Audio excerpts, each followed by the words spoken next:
on the air with a college reeling tonight, and an ex-teammate of 3 football players in custody. 3 players at the University of Virginia who were shot and killed.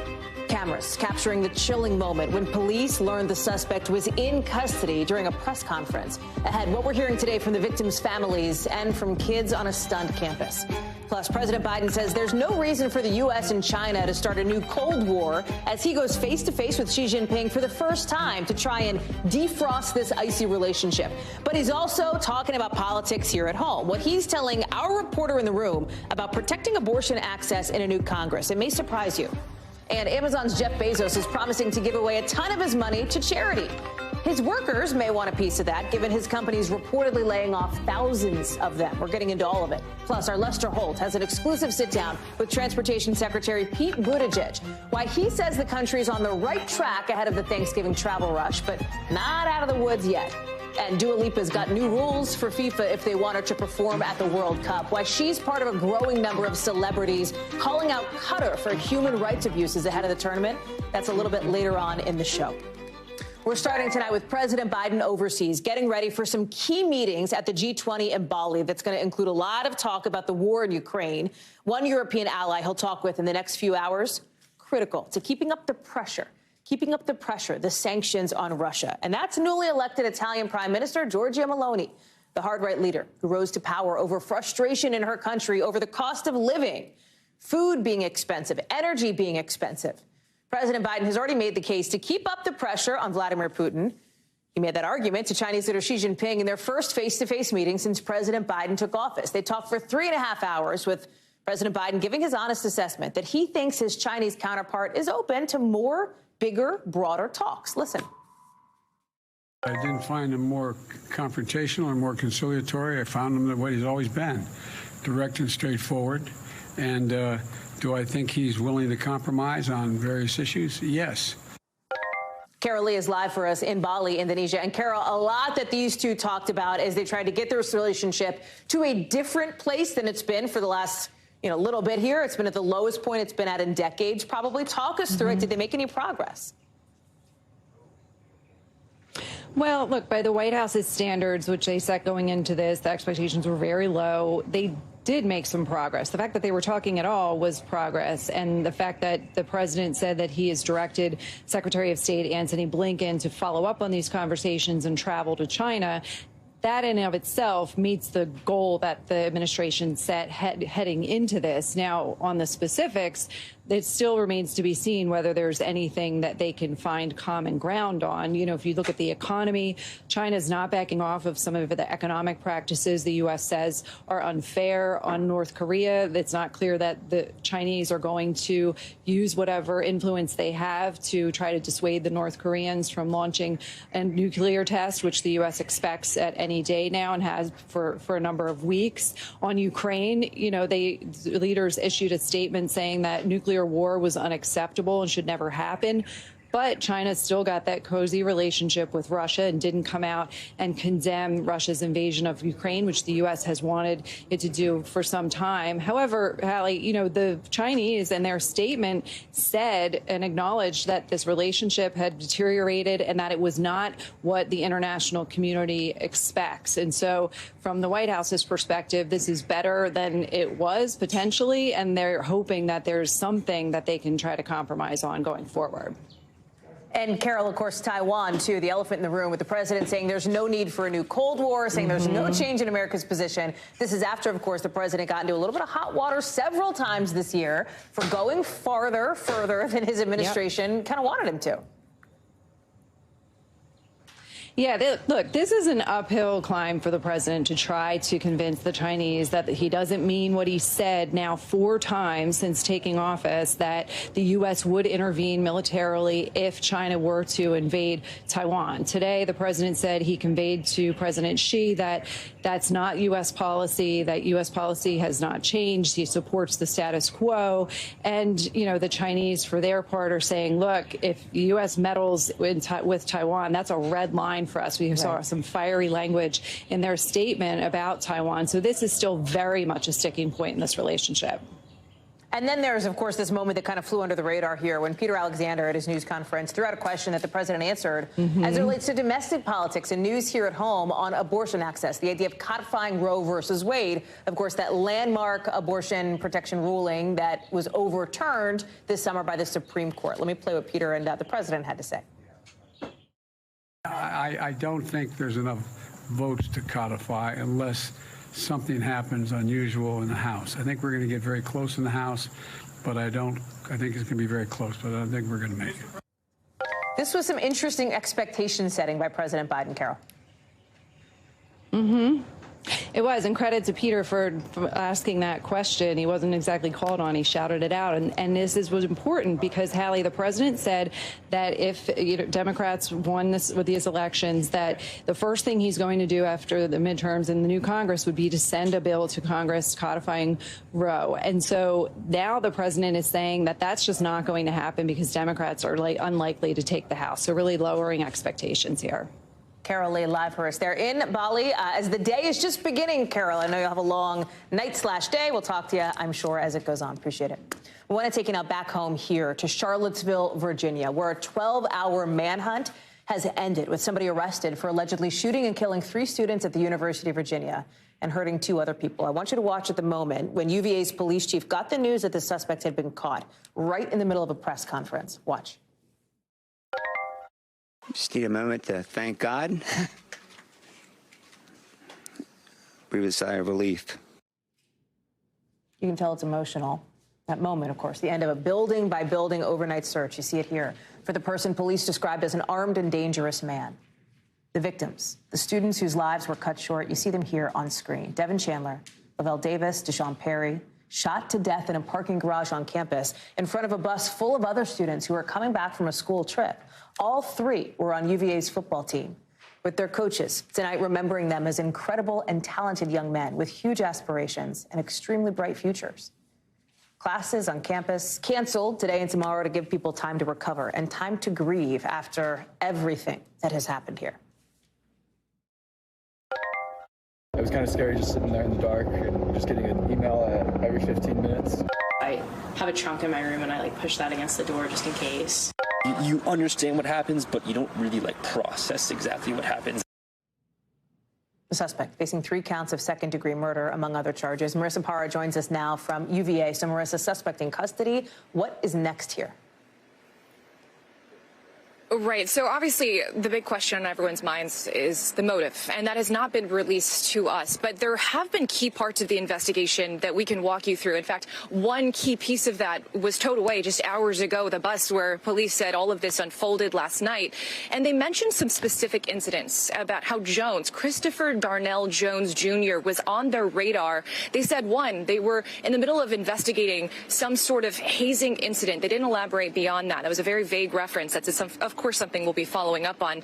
They mentioned an incident last February of 2021. They said there was some sort of incident involving a concealed weapon that happened off campus outside of Charlottesville, but it's something that Jones was required to report to UVA, and he did not do so.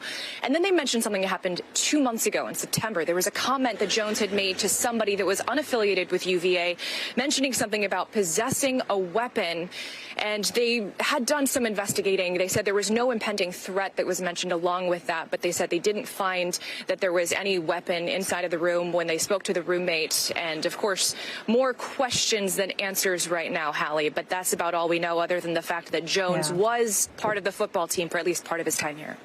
What about the 2 people we mentioned who were hurt in the shooting here? Do we know anything else about their conditions? Right. So we know that they were students. A lot of people are wondering if they were also part of the football team. We know they were on the same bus. They were part of that class field trip. But we do know that one is in good condition. One is in critical condition. And, of course, those 3 football players, it's worth saying their names one more time, Hallie. Devin Chandler, Lavelle Davis Jr., and Deshaun Perry. Those are the 3 football players who lost their lives last night.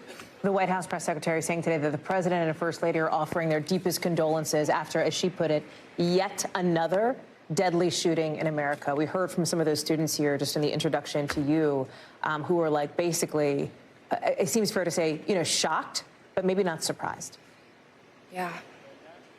Yeah, I mean, Charlottesville as a whole has been through a lot, and UVA as a campus has been through a lot. And so it was pretty traumatizing for them when they were describing being on lockdown, not really fully knowing what was going on. Of course, they saw the Twitter alerts through the emergency management system, and some of them had heard what they weren't sure if they were gunshots or not. But regardless of whether they knew the students, Hallie, I mean, this is obviously something that's traumatizing for everyone. And given the climate in the United States, it's just a scary thing to go through as a student.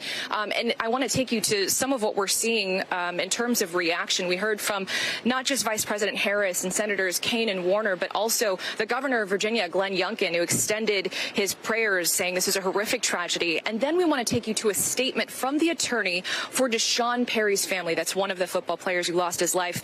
And the statement says that loved ones will not be speaking publicly because their grief is only just beginning, but also out of respect for the University of Virginia community, which has been terrorized by another mass shooting in the United States. So, Hallie, whether the campus knows these specific players, this is obviously a campus right now that's united in grief.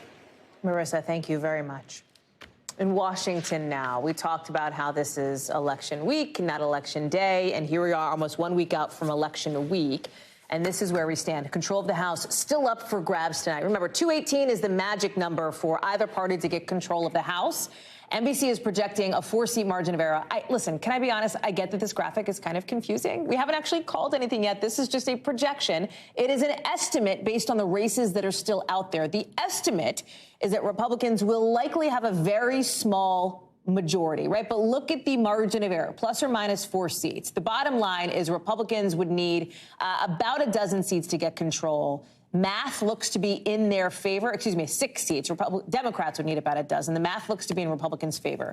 We know in the Senate side, a little bit different. Democrats do have control. We know that based on the races that have been projected, regardless of how that Georgia runoff turns out. Vice President Harris in this 50-seat Democratic-controlled Senate will have the tie-breaking vote. And then in Arizona, there's one outstanding race for the governor. Still too close to call. And what's interesting here, Kari Lake, who's the Republican in this race, kind of the last election denier standing in critical 2024 battleground races. That's why there's a lot of national attention on this race. Sahil Kapoor is joining us now. And Sahil, let's talk first about what is going on with some of the House drama, if you will. We still haven't projected an outcome there, right? We still haven't called it. Who would have thought that on the Monday after Election Day, that would still be the case? And now tonight, there's going to be a meeting for Republicans to look at who should be the leader if, in fact, the math does work in their favor and they get control of the House. Talk us through some of the machinations there. Yeah, Hallie, that is the presumption of House Republicans, that the math is in their favor and they will ultimately prevail and have control of the House of Representatives. But everyone knows that if that does happen, it will be by a very narrow majority. And we are seeing in the House Republican caucus something that we've seen on a number of occasions over the last decade, which is the far right wing flexing their muscle, making demands of party leadership, specifically Kevin McCarthy, who wants to become Speaker and is now going to need nearly every one of their votes. The Freedom Caucus, including Congressman Andy Biggs of Arizona, who is a member of that caucus, is insisting that Kevin McCarthy does not have the 218 votes that he needs to ultimately become Speaker of the House on the floor. That vote will happen on January 3rd, and it's between now and then that they hope to, extract concessions out of him. Because remember, whatever happens in this closed-door caucus meeting among Republicans, he needs 218 votes on the floor. So even if he gets the nomination from his caucus to be Speaker, that is not a done deal for him. Also, is anybody actually challenging him yet? Like, if they're going to meet tonight, there's an internal vote, I think, tomorrow, right? Tomorrow, Wednesday. You can't run against an empty, you can't vote for nobody. So is somebody going to challenge him? I think that would be tomorrow, Tuesday, Hallie. That vote is expected to happen in the caucus. But you're right, there's no challenger at this moment, although Andy Biggs did tell our colleague Scott Wong that there will be a challenger. He didn't say whether it would be him. But this, this is, again, kind of the dynamic we've seen before. The Freedom Caucus is very good at creating headaches for Republican leadership. They're not as good at finding an endgame, an alternative who could get the votes where Kevin McCarthy can't. Because remember, some of the plausible alternatives who have been named in this conversation in the past, Steve Scalise, who is McCarthy's deputy right now, Jim Jordan, who is also a member of the hard right, liked by the conservative base, they're supporting Kevin McCarthy. So the Freedom Caucus has the ability to make life difficult for Kevin McCarthy, but at this moment, they don't appear to have an alternative. I have 40 seconds left with you before you have to go and your satellite shuts down. So let me see if I can get it in. Number one, Arizona. Last election denier standing in Kari Lake in a key 2024 battleground. We've seen many of these election skeptics or election deniers lose. In fact, all of them in key battlegrounds for races in governor and secretary of state. When do you think we'll know anything more about Arizona, Sahil? This is quite a stunner, Hallie. With 93% of the vote counted, Katie Hobbs, the Democratic candidate, leads Kari Lake by a full percentage point. That's a lot of votes in Arizona. And this comes as Hobbs was criticized by some Democratic allies for running a lackluster campaign. Kari Lake came in to this election as the clear favorite to win that seat. And now she looks like she has a very difficult uphill climb, 25,000 votes. It's not clear that she can make that up. And that is a theme that we've seen, Hallie, throughout this election. Some of the most aggressive election deniers have gotten beaten, and beaten quite decisively in swing states like Pennsylvania. Doug Mastriano, you saw. Yeah. There are others like Tudor Dixon in Michigan. For Secretary of State, Mark Fincham, Jim Marchant, and Christina Caramo in Arizona, Nevada, and Michigan, respectively. They wanted to run elections. They were election deniers. The voters of those states said, nope, not going to happen. Hallie? Real quick, Sahel, we're getting some news, too, as we talked about the Senate being under Democratic control. In the lame duck, meaning now, right before the new Congress comes in, we're just getting word from your Hill colleagues that Senator Chuck Schumer says the Senate is going to move on a bill that would codify same-sex marriage. In other words, it would protect under federal law same-sex marriage. This was something that came up after the Supreme Court overturned Roe versus Wade, and Democrats felt concerned about, hey, what right could be next that the court could potentially take away? Is the expectation as of now that when that is brought to the floor for a vote this week, that'll pass? That is the expectation. Schumer would not be putting this up if he didn't believe it had the 60 votes necessary to pass. That means at least 10 Republican senators. That has been elusive, Hallie. This bill has passed the House of Representatives, but it has not passed the Senate. They kicked it into the lame duck session because the chief authors of the bill, Tammy Baldwin, the Democrat, and Susan Collins, the Republican, were struggling to placate some concerns that right-wing members of the Republican caucus were making about religious freedom being trampled. Mike Lee had talked about polygamy and his concerns involving that if this bill is passed. They insist that that's not actually an issue here. Neither of those two are. But they believe they've come up with clarifying language to the bill that will placate those concerns and that will ultimately get those 60 votes to codify same-sex marriage against any possible threat of the Supreme Court revisiting that ruling. Hallie? This just coming into us as we speak. Sahel Kapoor, we have stretched your satellite window to the max. Thank you. Appreciate it. Let's get to some breaking news now, because federal prosecutors in New York say they are not going to be filing criminal charges against Rudy Giuliani, former President Trump's former personal attorney. So check it out. This is the court filing here. It basically says no charges will be coming after this grand jury investigation. Remember, Giuliani's been facing questions for like years about his work in Ukraine before the 2020 election. Investigators had taken his phone, his electronic devices, his stuff last April. Tom Winter is with us now. And Tom, walk us through the significance here, because if I remember correctly, your reporting even several months ago had been that this outcome was going to be the likeliest one.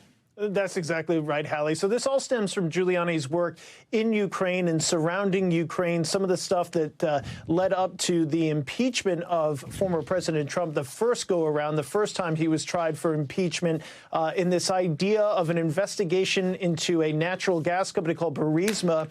And at a certain point in time, the current president's son, Hunter Biden, sat on the board of Burisma and was paid by them. And there were all sorts of allegations about corruption involving the natural gas industry in Ukraine, which it is synonymous with. The entire industry has been fraught with allegations of corruption for years, and viewers of this program are familiar with one of the key players in that, Dmitry Firtash, the Ukrainian oligarch who was first interviewed on this program in the spring of this year. In the course of the investigation, they were looking into whether or not Giuliani was working on behalf of a foreign government, some sort of a FARA investigation. We're more familiar with that now. Of course, Giuliani ultimately sitting after requesting to sit with prosecutors for a number of years, waiving his Fifth Amendment right if they just gave him the subject matter. That eventually came to fruition this past February. And in the course of both that interview and their investigation, as you just read, they've determined that at this point, there's no information that will lead to criminal charges in this investigation. So it's over for now. I spoke to Giuliani's attorney, Robert Costello, who said, hey, look, we're thrilled with this outcome. We note that it's unusual for prosecutors to docket something like this, so we appreciate them. It's not a surprise to Robert Costello, his attorney. One other thing, Hallie, you and I have talked about in the past privately, whether or not Giuliani had been paid by former President Trump for his work tied to allegations of in claims, which have so far not been substantiated, of improprieties in the election, the 2020 election. He says that Giuliani has not been paid for that work. So that's another little additional piece of information. Tom Winter, following the Nuggets. Thank you, Tom. Appreciate it. Transportation Secretary Pete Buttigieg tonight says, listen, travel should be better this holiday season than it was over the summer because of changes that he pushed the industry to make. He has a little bit of a caution flag on that, as you'll hear in this interview with our Lester Holt, speaking exclusively to the secretary about what you can expect over the next few weeks. Watch. What adjustments have been made since that summer of delays and cancellations? What do you predict? Yeah, early in the summer, we saw unacceptable levels of cancellations and delays. Now, part of that is the result of demand returning, people buying tickets as the economy came back, and that's good news. But the airlines have to be ready to meet that demand. A number of steps have taken place since then. But I do think as we get ready for the Thanksgiving and then the winter holiday travel season, we're not out of the woods yet.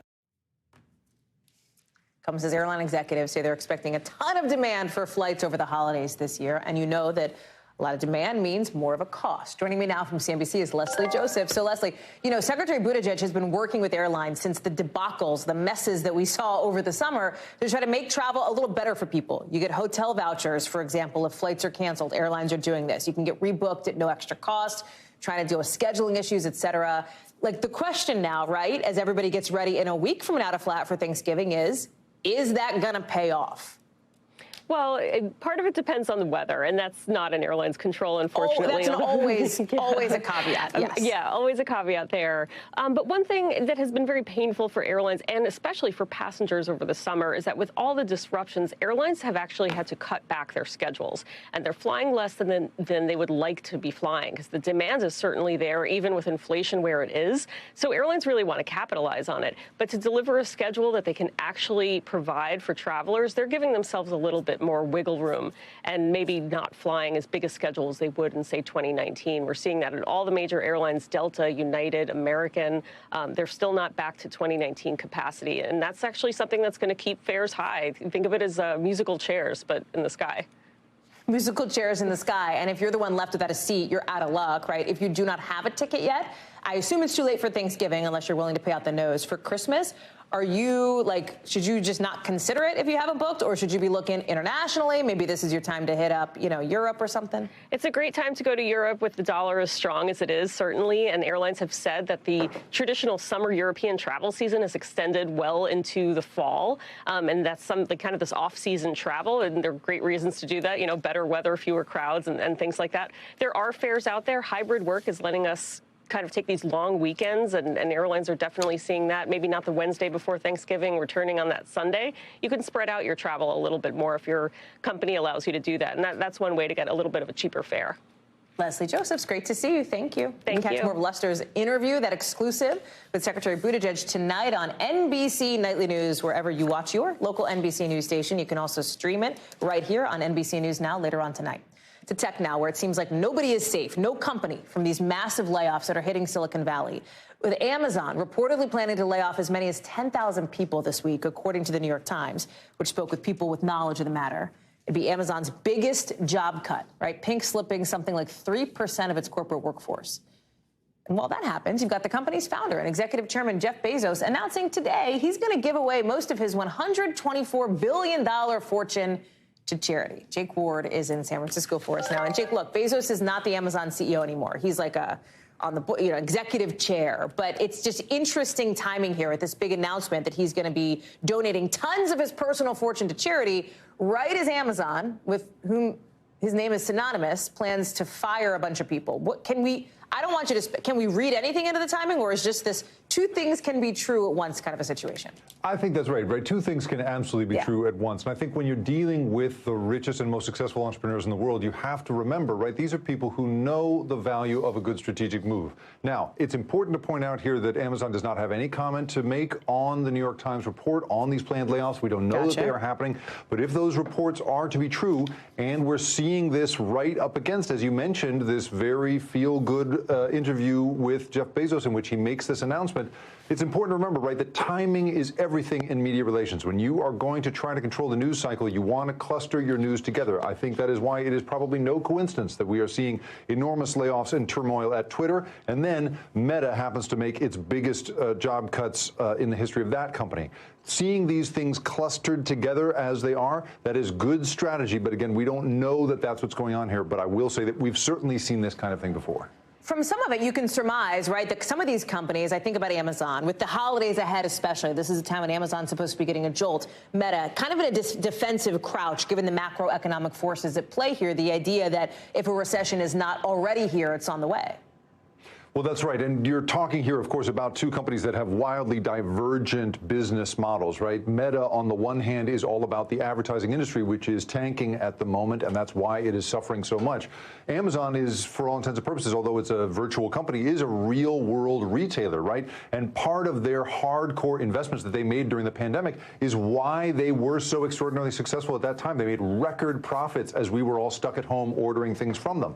Now, the pandemic is more or less over, and we're seeing a big snapback on that rubber band, such that any kind of overinvestment they may have made in things like warehousing and workforce and the rest of it, suddenly they're pulling back. The reporting from the New York Times suggests that it's going to be not just HR and other sort of, corporate level things. It's also people in the retail space, right? They're pulling back on hardware, these sorts of things. And so it has everything to do with probably an overinvestment in certain physical resources during the pandemic that's now coming back to haunt them. But if you're going to talk about broad economic forces with these companies, then you have what's happening with Elon Musk, which is like different orbit gravitational pulls. Totally. Yes. Yeah. So he's at the G20 today. He's talking about all the work that he's doing. I want to play a little quick bite of it. I have too much work on my plate, that is for sure. I'm really working at the absolute most amount that I can work from morning till night, 7 days a week. Okay, so he says he's working a lot, but he's saying it right as there's some legal drama about how much attention he's paying to Tesla, given all his attention, it seems, or the allegation is, on Twitter. I honestly have no idea how he's even tweeting as much as he is right now. How he finds the hours in the day to get into a fight with Bernie Sanders, get into a fight with Ed Markey. I mean, he is just on a tear on Twitter. And in theory, he's running not one, not two, but three, maybe even four different companies at the moment. And so you're absolutely right. He is spread, I think, very, very thin. On Wednesday, we expect to see him in a Delaware court in this court case brought by Tesla shareholders who want to take issue with the extraordinary payout that he has been promised by that company, about $55 billion for leading that company.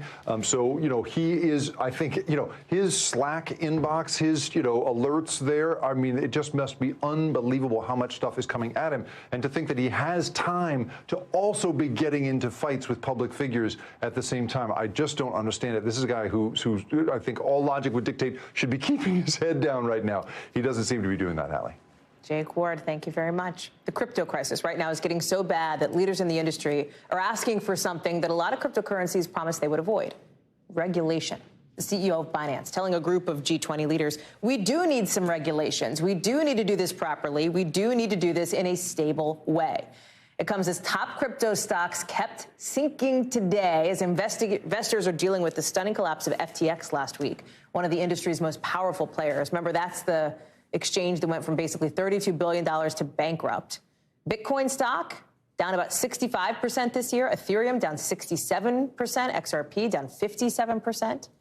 The implosion of FTX was driven by reports of customer funds that were mishandled, customer money, and a potential federal investigation. Billions of investment dollars were lost. Mackenzie Sigalos is joining us now. Mackenzie, let's talk regulation. How real is it? How much teeth would there be on that? Some people I'm speaking to, Hallie, say that this is actually a huge setback in terms of regulation, because up until the implosion of FTX a week ago, the bipartisan crypto bill that was getting the most attention on Capitol Hill was actually pretty favorable to the industry. But now the failure of, as you said, what was considered to be one of the most respected and trusted names in crypto has forced the hand of regulators like the Securities and Exchange Commission, who now have no option but to crack down on what's happening. Already, we know the Department of Justice is probing whether customer funds were misappropriated, specific to this FTX implosion. We're seeing evidence of that. CNBC reporting that Bankman-Fried sent billions of dollars of customer money to another one of his companies and then traded that cash belonging to FTX users without their knowledge. On Wall Street, that's illegal. Well, huge issue, huge investigation on that front. But what about the people, right? Because you're seeing FTX's implosion being compared to like things that people might be more familiar with tangible, Enron, Lehman Brothers, the 08 financial crisis. The difference, of course, the FDIC like helps make people whole in some of those situations. That doesn't exist here. What happens to people? Like, what about people who took the chance and invested in crypto, invested in FTX, and are now like wondering what to do? Right. So FTX customers and even crypto investors more broadly are shaken by this because for many people, their trust in centralized exchanges is permanently lost. And as for like a bankruptcy court making these people whole again, those proceedings, especially when you're dealing with a number of jurisdictions that we're looking at here, it's just incredibly complicated. It can drag on for months, if not years. We know that FTX had a mix of retail, those mom and pop investors, also institutional traders who had transactions that were north of $100,000. So we're dealing with a lot of exposure here. We still don't understand the full extent of just how bad it is. Mackenzie Sigalos, thank you. Thank you for helping us understand it and walk us through it. I know we'll be talking again. Appreciate it. Coming up here on the show, a new piece of a new interview with former Vice President Mike Pence. I don't think you've seen it yet. Answering questions about what exactly the former president, Donald Trump, was doing on January 6th. We've got that. Plus, Jay Leno seriously burned in a fire in his garage. What a source close to him is telling us coming up.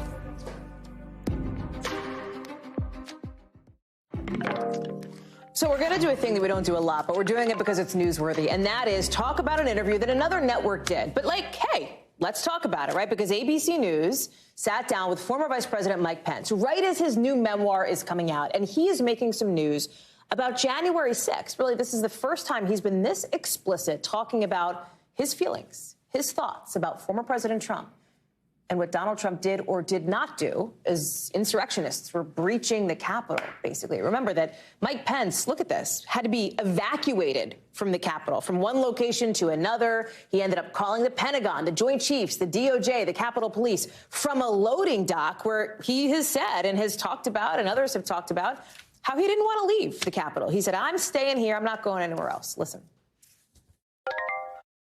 You spoke with the acting Attorney General, Jeff Rosen, with the Chief of Capitol Police.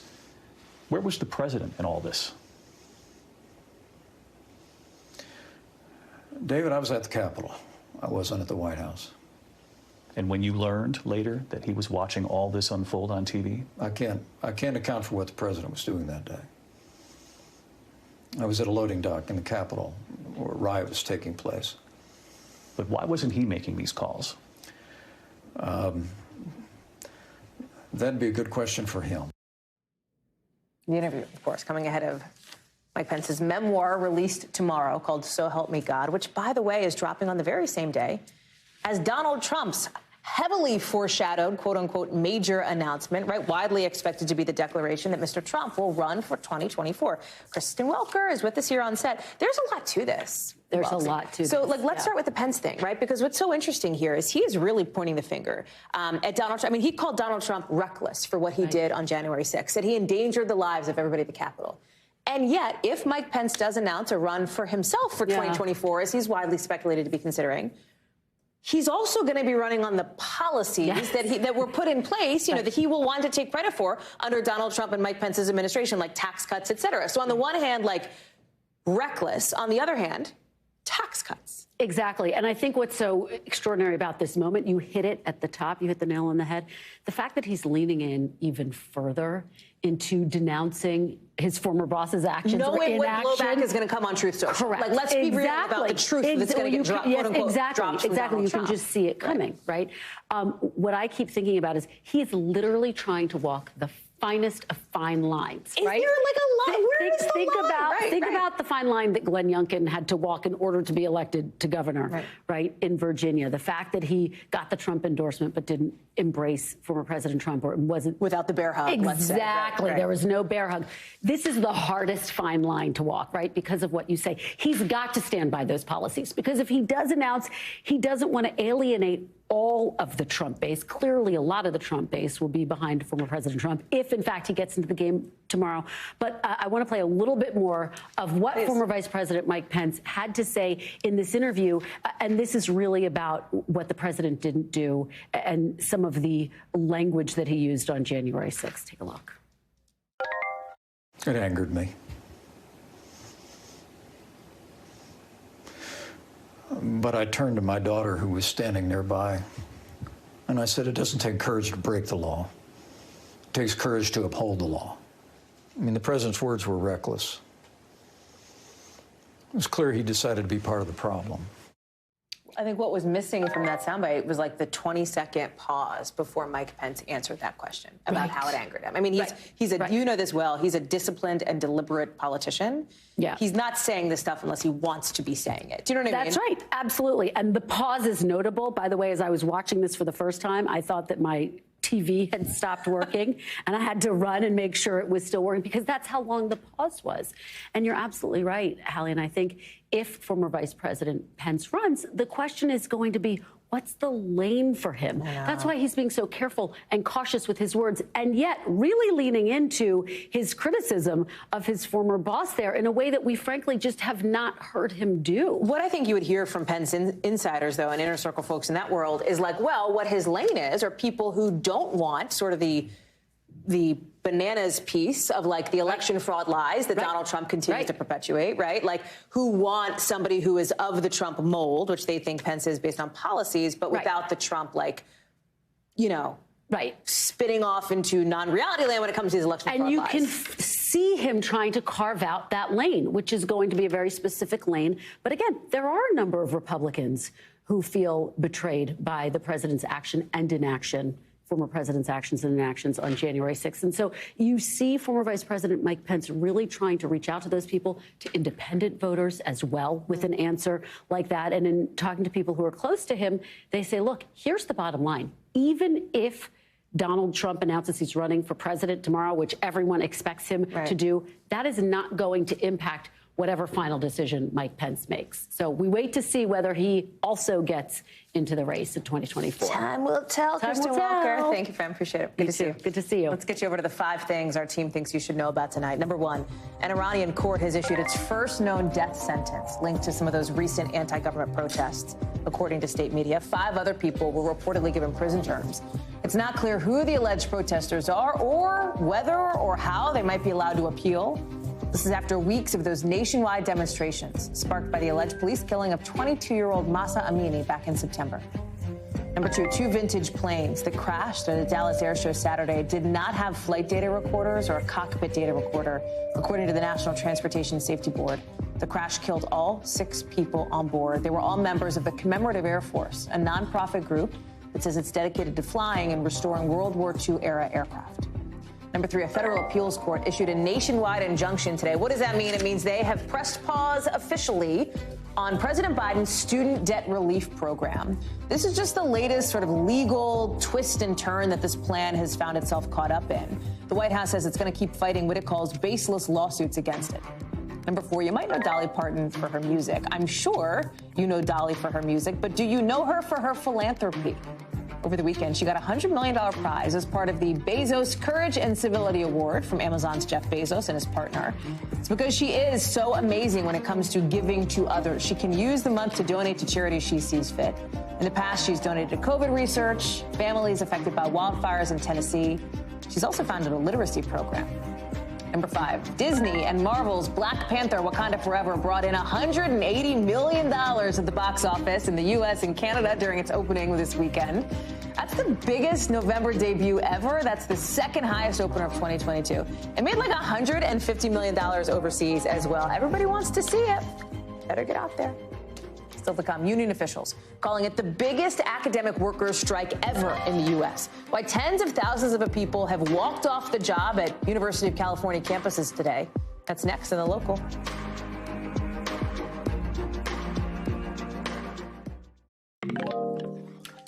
Got some more breaking news tonight with Jay Leno, badly burned, he says, after a gasoline fire in his garage in L.A. I'm sure you know the 72-year-old former host of The Tonight Show, very famous comedian, currently hosts Jay Leno's Garage on CNBC. A source close to him tells NBC News that one of the cars from his collection caught fire, and that's what caused the accident. Now, Hallie Charles is joining us now. We have a new statement here from Leno. We know he's a big car guy. He says he's going to be okay, just needs like a week or two to recover, but this sounds very serious. Tell us about it. Yeah, it is serious, Hallie. He's now at the Grossman Burn Center in Los Angeles being treated for severe burns to the left side of his face. Jay Leno's rep tells us the accident happened Saturday morning while he was working at his L.A. garage where he stores his car collection when one of those cars caught on fire. The rep says, luckily, though, there's no damage to his eyes or his ears. In a statement, Leno says, I got some serious burns from a gasoline fire. I'm okay, just need a week or two to get back on my feet, like you said. Hallie, most people know Leno as the former host for The Tonight Show for more than 20 years, but he has since been sharing his love for hot rods on the CNBC show Jay Leno's Garage, which is what he was doing, sharing that passion when he was in his garage. It appears that he was supposed to appear at a conference in Vegas on Sunday, but had to cancel. He's also canceled all of his engagements for the rest of the week. So we're working on finding out more about what caused that gas fire and more from Leno on how his recovery is going. Hallie? Thank you very much. Nyla Charles live for us there from L.A. NBC News covers hundreds of stories every day.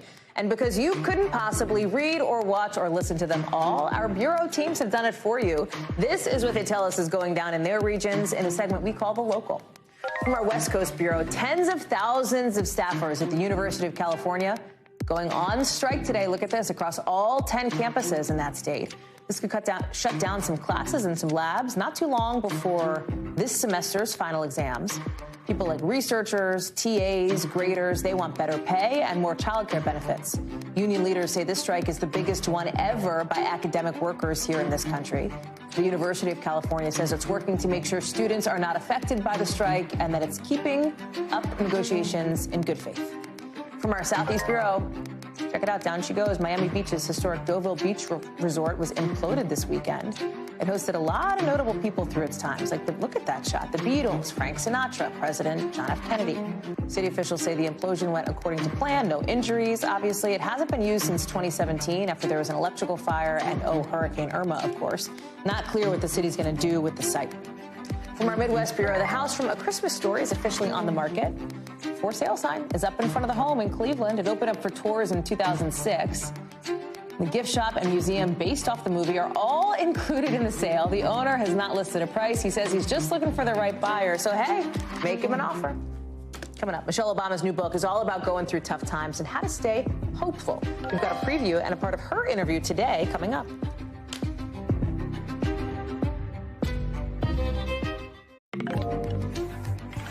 Former First Lady Michelle Obama saying she's struggled at times to find hope over the last few years. The pandemic, political divisions, economic uncertainty. The former First Lady sitting down earlier with Hoda and Jenna to talk about her new book that hits shelves tomorrow. Part memoir, part self-help book. It's called The Light We Carry, talking about uncertainty and how to manage it. Here's what Mrs. Obama had to say. When times are tough, I try to focus on what I can control. Mm-hmm. You know, there is so much that we cannot control, and that's part of the uncertainty. Mm-hmm. And when in doubt, I look at what's in my lap. What's the thing that I can do? NBC's Kathy Park is joining us now. And Kathy, what feels like what pulls this into sort of the newsy realm is the idea that this is somebody who is very well known on a global level, right? And she has talked in the past about things that people in the public eye don't often like to talk about, let's say mental health struggles. She talked about marriage counseling, right? Going to couples therapy with her husband, the former president of the U.S., now menopause, right? I mean, she is in many ways opening the door to some of these conversations that people may feel a little bit uncomfortable about.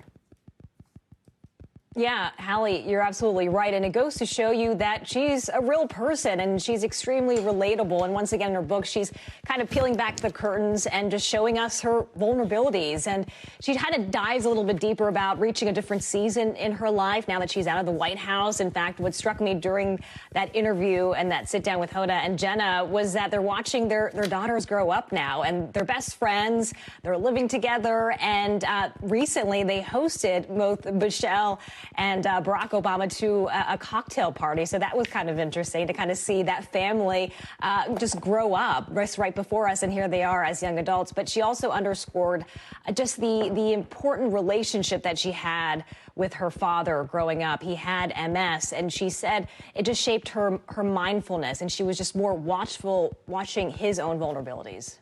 Here's an exclusive audiobook excerpt obtained by NPR where Michelle Obama is talking about the issues of fear and personal growth. I want to play a little bit of that because it fits into, Kathy, what you're talking about here.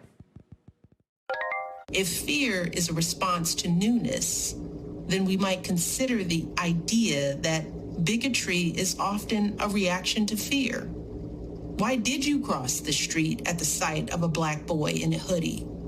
Why did you put your house on the market after an immigrant family moved in next door? And to bring it back to the political realm, Kathy, Michelle Obama remains one of the most popular figures in the Democratic Party, but she talks about how her fear could have actually changed the course of history for her family.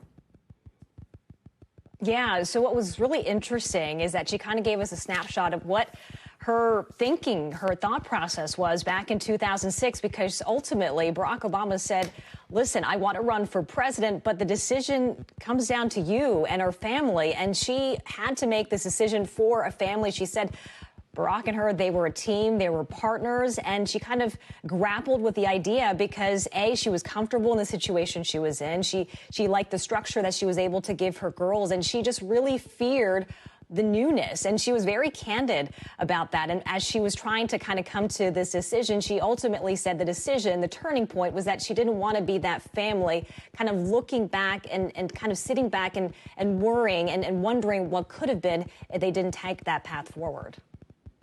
Kathy Park, thank you very much for that. Appreciate it. When we come back, Dua Lipa saying she won't show up, won't come out for the World Cup, shooting down rumors that she's going to perform at the opening ceremony in Qatar. We'll tell you why.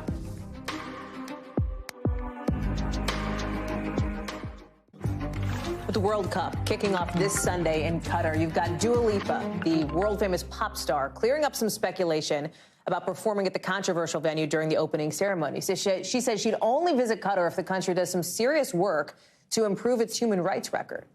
FIFA and Qatar have gotten a ton of heat, not just from celebrities like Dua Lipa, but from human rights groups who say the country should not have had the opportunity to host this huge money-making sports event because of its laws against same-sex relationships and its treatment of migrant workers.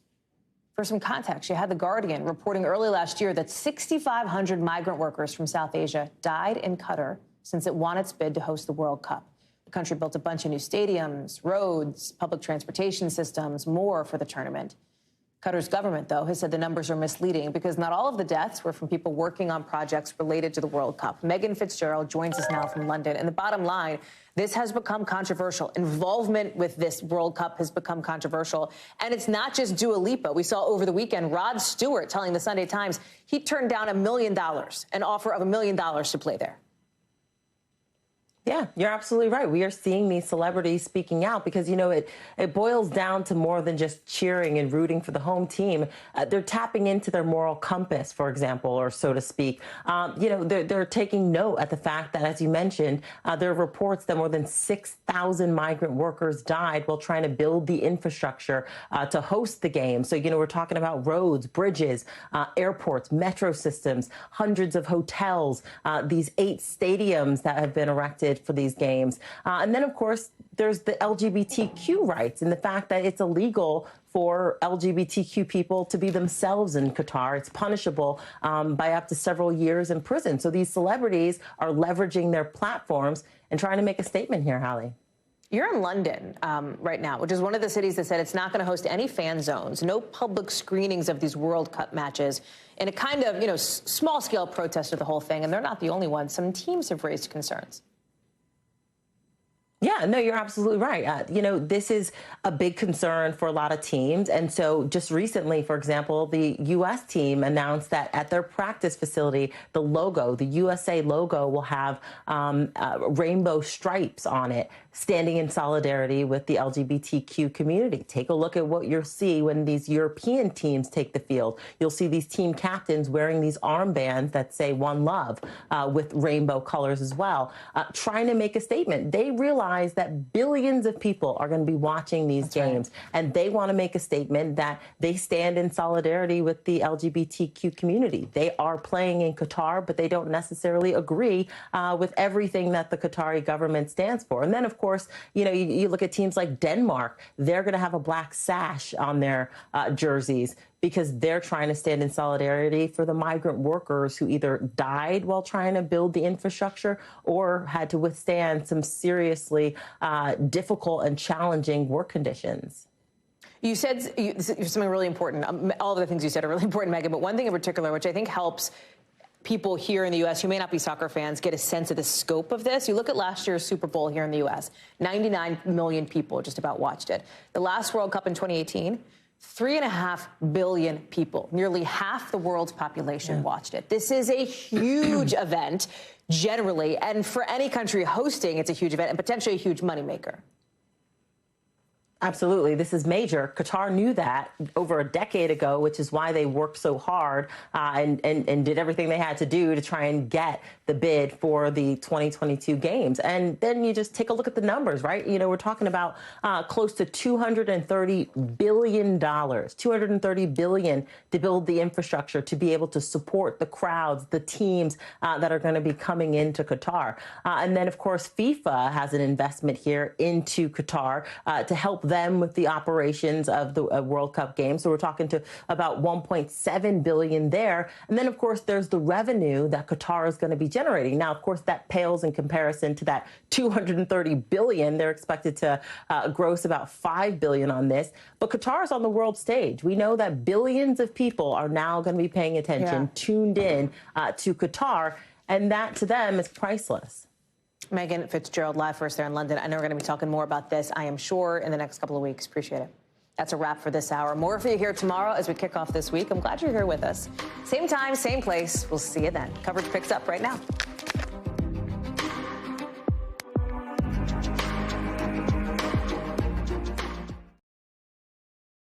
Thanks for watching our YouTube channel. Follow today's top stories and breaking news by downloading the NBC News app.